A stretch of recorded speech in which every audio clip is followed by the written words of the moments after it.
అందరికీ సంక్రాంతి శుభాకాంక్షలు ఫ్రెండ్స్. సంక్రాంతి వచ్చిందంటే ఇళ్ల ముందు అందంగా ముగ్గులేసి వాటిపై పేడతో గొబ్బెమ్మలు పెట్టడం మన సాంప్రదాయం. అయితే అందమైన ముగ్గులేసి వాటిపై పేడ ముద్దలు పెట్టడం ఏంటని కొంతమంది అసహ్యించుకుంటుంటారు.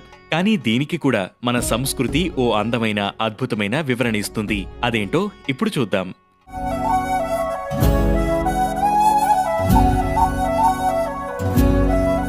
పేరెలా వచ్చిందంటే కొన్ని చోట్ల గొబ్బెమ్మను గౌరీమాతగా కొలుస్తారు. మరికొన్ని చోట్ల గొబ్బెమ్మను కాత్యాయనీదేవిగా కూడా ఆరాధిస్తారు. ఇంకొన్ని చోట్ల సంక్రాంతిని కృష్ణుడి పండుగగా చెప్పుకుంటారు. అలా కృష్ణ భక్తులైన గోపెంబలు అనే పేరు నుంచి గొబ్బెమ్మలు అనే పేరు పుట్టింది.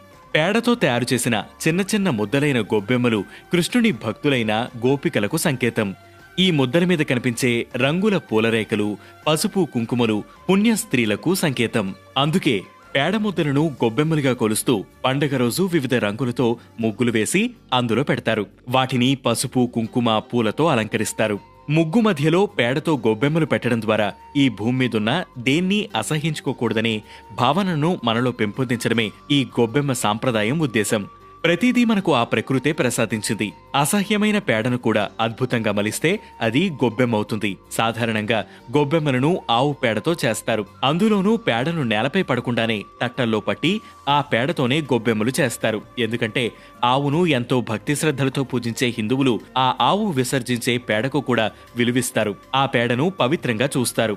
అది నేలపై పడితే అపవిత్రమైపోతుందని భావిస్తారు. అందుకే నేల మీద పడకుండానే దానిని పట్టి గొబ్బెమ్మలను చేస్తారు. గొబ్బెమ్మలు చేసిన తర్వాత వాటిని ముగ్గు మధ్యలో పెట్టి గుమ్మడి పూలు, చామంతి పూలు, రేగి పండ్లతో అలంకరిస్తారు.